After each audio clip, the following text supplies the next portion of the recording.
اور وہی کمبل استعمال کر رہا تھا جو مجیب نے کبھی استعمال کیا تھا۔ جیلر باہر گیا اور مجھے مونگ پھلی دکھائی جو مجیب وہاں قیام کے دوران کھاتے تھے۔ ایک دن جیلر نے بتایا کہ میاں والی جیل میں مجیب تقریباً پاگل ہو گیا تھا اور دیوار سے سر پیٹنے لگا اور زور زور سے مجھے یحییٰ خان سے ملوانے کے لیے چیخ رہے تھے۔ میں ڈھاکہ میں ہونے والے قتل عام کو روک سکتا ہوں۔ جیلر عبد الرحمان نے یہ بات جنرل پیرزادہ کو بتائی لیکن مجیب کو یحییٰ سے ملنے کی اجازت نہیں دی گئی۔ صدر بننے کے بعد ذوالفقار علی بھٹو 27 دسمبر 1971 کو سہالہ گیسٹ ہاؤس میں شیخ مجیب سے ملنے گئے۔ اس ملاقات کے دوران انار خان پردے کے پیچھے کھڑے بھٹو اور مجیب کی گفتگو سن رہے تھے۔ ویسے یہ گفتگو ٹیپ کی گئی تھی۔ بھٹو کی سوانح عمری Pakistani Zulfi Bhutto his life and Times میں مصنف سٹینلے ولپرٹ نے ان ٹیپس کا ذکر کیا ہے۔ مجیب نے گفتگو کا آغاز یہ کہہ کر کیا کہ آپ یہاں کیسے پہنچے؟ بھٹو نے جواب دیا، میں اب پاکستان کا صدر اور چیف مارشل ہوں، میں ایک لا ایڈمنسٹریٹر ہوں۔ شیخ مجیب نے کہا، مجھے یہ جان کر خوشی ہوئی لیکن یہ بتاؤ کہ بنگال کا کیا حال ہے؟ میں وہاں کے بارے میں بہت پریشان ہوں۔ جب بھٹو نے مجیب سے کہا کہ ڈھاکہ پر انڈیا کی افواج کا قبضہ ہے تو مجیب نے کہا کہ انہوں نے ہمیں مار دیا ہے، آپ مجھے ڈھاکہ جانے کی اجازت دیں۔ آپ کو مجھ سے وعدہ کرنا ہوگا کہ اگر انڈینز نے مجھے جیل میں ڈالا تو آپ کو میری لڑائیاں لڑنی ہوں گی۔ بھٹو نے وعدہ کیا، مجیب ہم مل کر لڑیں گے۔ سٹینلے ولپرٹ پھر لکھتے ہیں، مجیب جانتے تھے کہ بھٹو جیسے چلاک آدمی کے ساتھ بات چیت کر رہے ہیں، وہ یہ بھی جانتے تھے کہ اس کا ہر لفظ ٹیپ کیا جا رہا ہے۔ انہوں نے کہا کہ مجھے ڈھاکہ جانے دو اور معاملات کو سنبھالنے دو، میرا یقین کرو، میں کبھی نہیں چاہتا تھا کہ انڈین فوج وہاں پہنچے۔ بھٹو نے کہا کہ مجھے آپ پر پورا بھروسہ ہے، اس لیے میں نے آپ کو رہا کرنے کا فیصلہ کیا ہے۔ پھر بھٹو نے مجیب کو اپنی دلی خواہش بتائی، مجیب بھائی، کیا کوئی امکان ہے کہ ہم اب بھی ساتھ رہ سکیں؟ ڈھاکہ میں میرے لوگوں سے بات کریں اور پھر اس بارے میں بتائیں۔ اس کے بعد شیخ مجیب 11 دن تک مسلسل غیر یقینی کیفیت میں رہے۔ اس دوران بھٹو کئی بار ان سے ملے۔ سٹینلے ولپرٹ لکھتے ہیں کہ بھٹو نے مجیب کو یاد دلایا کہ 27 تاریخ کو ہماری ملاقات میں آپ نے 2 یا 3 کام اکٹھے کرنے پر اتفاق کیا تھا، دفاع، خارجہ امور اور کرنسی۔ مجیب نے جلدی سے جواب دیا، لیکن اس کے لیے آپ کو مجھے پہلے ڈھاکہ جانے کی اجازت دینی ہوگی۔ بھٹو نے ایک اور چال چلی اور کہا کہ آپ صدر، وزیر اعظم، جو بھی عہدہ چاہو لے لو، میں سیاست سے ریٹائرڈ ہو جاؤں گا۔ بنگلہ دیش کے سابق وزیر خارجہ کمال حسین نے مجھ سے بات کرتے ہوئے شیخ مجیب اور بھٹو کے درمیان جاری اس مشاورت کی ایک اور تفصیل بتائی۔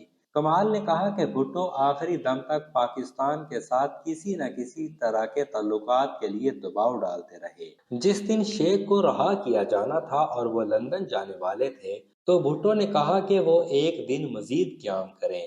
اگلے دن شاہ ایران آ رہے تھے اور وہ ان سے ملنا چاہتے تھے۔ کمال کہتے ہیں، شیخ سمجھ گئے کہ وہ ایران کے شاہ سے ان پر دباؤ ڈلوانا چاہتے ہیں۔ انہوں نے کہا کہ بھٹو کی تجویز انہیں قبول نہیں ہے، اگر وہ چاہیں تو انہیں دوبارہ جیل بھیج سکتے ہیں۔ بعد ازاں جنوری 1971 میں شیخ مجیب نے نیوز ویک میگزین کو انٹرویو دیا جس میں انہوں نے بتایا کہ یحییٰ خان نے بنگلہ دیش کے وجود میں آنے کے دن انہیں قتل کرنا چاہا، لیکن بھٹو نے انہیں یہ کہہ کر بچا لیا کہ اگر ایسا ہوا تو انڈیا نے 93,000 پاکستانیوں کی جانیں لے لینی ہیں، جنگی قیدی خطرے میں ہوں گے۔ 7 جنوری 1972 کی رات بھٹو خود راولپنڈی کے چکلالہ ہوائی اڈے پر مجیب اور کمال حسین کو دیکھنے گئے۔ بھٹو نے ایک لفظ کہے بغیر مجیب کو الوداع کیا اور مجیب بھی پیچھے مڑ کر دیکھے بغیر تیزی سے جہاز کی سیڑھیاں چڑھ گئے۔ روانگی سے قبل شیخ مجیب نے ڈوستویوسکی کی کتاب کرائم اینڈ پنشمنٹ راجہ انار خان کو پیش کی، جو جیل میں ان کے ساتھ تھے۔ انار خان نے پاکستانی ٹی وی چینل کو انٹرویو دیا تو انہوں نے شیخ مجیب سے ملنے والی کتاب بھی دکھائی۔ اس پر دستخط کرتے ہوئے شیخ مجیب نے لکھا، جھوٹ اور سچ کی طویل جنگ میں پہلے جھوٹ کی جیت ہوتی ہے لیکن بعد میں سچ کی جیت ہوتی ہے۔ سن 1974 میں جب مجیب الرحمان اسلامی سربراہی کانفرنس میں شرکت کے لیے لاہور آئے تو انہوں نے راجہ انار خان کے بارے میں دریافت کیا اور ان سے ملنے کی خواہش ظاہر کی، لیکن انار خان ان سے ملنے نہیں گئے۔ انہیں یہ ڈر تھا کہ یہ بات پاکستان کی حکومت کو پسند نہیں آئے گی اور اس ملاقات کی صورت میں انہیں بعد میں ہراساں کیا جائے گا۔ 8 جنوری 1971 کی صبح شیخ مجیب کا طیارہ ہیتھرو ایئرپورٹ پہنچا۔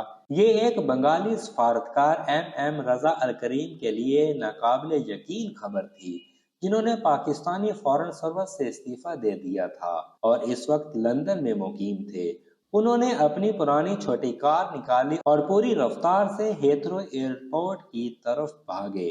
اپنی تیز رفتار سانسوں پر قابو رکھتے ہوئے جب وہ ہیتھرو ایئرپورٹ کے VIP لانچ میں پہنچے تو انہوں نے وہاں شیخ مجیب کو سگار پیتے ہوئے دیکھا۔ ڈاکٹر کمال حسین اور شیخ مجیب کے ساتھ پاکستان کے کچھ افسران بھی وہاں موجود تھے۔ جیسے ہی ان اہلکاروں نے کریم کو دیکھا تو شیخ مجیب کو سلام کیا اور کچھ کہے بغیر باہر نکل گئے۔ سید بدر الحسن اپنی کتاب باغی سے بانی شیخ مجیب الرحمن میں لکھتے ہیں کہ شیخ مجیب کی جان میں اس وقت جان آئی جب انہوں نے بنگالی سفارتکار رضا الکریم کو VIP لانچ میں دیکھا۔ وہ غصے سے ان سے سوال کرنے لگے۔ ان کا پہلا سوال تھا کہ کیا یہ سچ ہے کہ بنگلہ دیش اب ایک آزاد ملک ہے؟ احسن لکھتے ہیں کہ برطانوی حکومت نے شیخ مجیب کے لیے ایئرپورٹ پر رولز رائس کار بھیجی تھی، لیکن مجیب ایک چھوٹی کار میں ہوٹل پہنچے۔ دوپہر تک مجیب نے برطانوی وزیر اعظم ایڈورڈ ہیتھ اور قائد حزب اختلاف ہیرالڈ ولسن سے ملاقات کی۔ پاکستانی فوج کے ہاتھوں گرفتار ہونے کے بعد پہلی بار ڈھاکہ فون کیا اور اپنے اہل خانہ سے بات کی۔ وہ لکھتے ہیں کہ شام کو ان کی پریس کانفرنس میں سینکڑوں صحافی موجود تھے۔ جب ایک صحافی نے ان سے پوچھا کہ آپ نے براہ راست ڈھاکہ جانے کے بجائے لندن آنے کا فیصلہ کیوں کیا تو شیخ کا جواب تھا کہ یہ فیصلہ بھٹو صاحب نے کیا تھا۔ 2 دن لندن میں رہنے کے بعد شیخ مجیب 9 جنوری کی شام ڈھاکہ روانہ ہو گئے۔ اس کے لیے برطانوی حکومت نے انہیں اپنا طیارہ دیا۔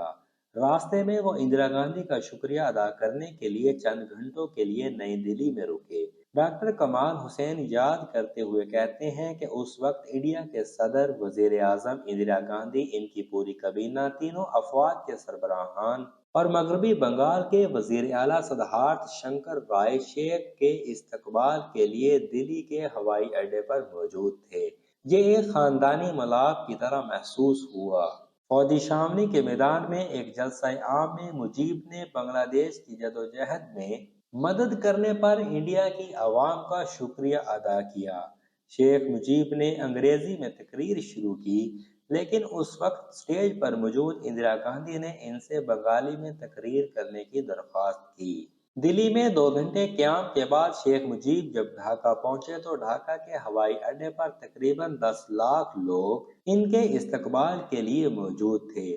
شیخ مجیب، جن کا 9 ماہ پاکستانی جیل میں رہنے کے بعد کافی وزن کم ہو گیا تھا، اپنے دائیں ہاتھ سے اپنے لمبے بالوں کو پیچھے کی طرف کر دیا اور وزیر اعظم تاج الدین احمد آگے بڑھے اور اپنے قائد کو اپنی باہوں میں لے لیا۔ دونوں کی آنکھوں سے آنسو جاری ہو گئے۔ مجیب کھلے ٹرک میں ریس کورس گراؤنڈ کی طرف بڑھے۔ چاروں طرف اتنی بھیڑ تھی کہ ٹرک کو 2 کلومیٹر طویل راستہ طے کرنے میں 3 گھنٹے لگے۔ شیخ مجیب پاکستانی فوج کے خلاف اہل وطن کی قربانیوں کو یاد کرتے ہوئے ریس کورس گراؤنڈ میں لاکھوں کے مجمع کے سامنے رو پڑے۔ انہوں نے بنگالی شاعر ربندر ناتھ ٹیگور کو یاد کرتے ہوئے کہا کہ آپ نے ایک بار یہ شکایت کی تھی کہ بنگال کے لوگ صرف بنگالی ہی رہے، ابھی تک سچے انسان نہیں بنے۔ شیخ مجیب نے کہا کہ اے عظیم شاعر، واپس آؤ اور دیکھو کہ تمہارے بنگالی کیسے ان شاندار انسانوں میں بدل گئے ہیں جن کا تم نے کبھی تصور کیا تھا۔ اس تقریر کے دوران انہیں بھٹو سے کیا گیا وہ وعدہ بھی یاد آیا جس میں انہوں نے کہا تھا کہ وہ اپنے لوگوں سے پوچھیں گے اور بتائیں گے کہ بنگلہ دیش اور پاکستان کے درمیان مستقبل میں کیا تعلقات ہوں گے۔ انہوں نے بھٹو کو مخاطب کرتے ہوئے کہا کہ بنگلہ دیش اور پاکستان کے تعلقات اب سے وہی رہیں گے جو 2 خود مختار ممالک کے درمیان ہوتے ہیں۔ ناظرین، اس کے ساتھ ہی ہم آپ سے اجازت چاہتے ہیں۔ ہماری مزید ویڈیوز کے لیے ہمارا چینل سبسکرائب کیجیے اور بیل کے نشان کو دبا دیجیے۔ شکریہ۔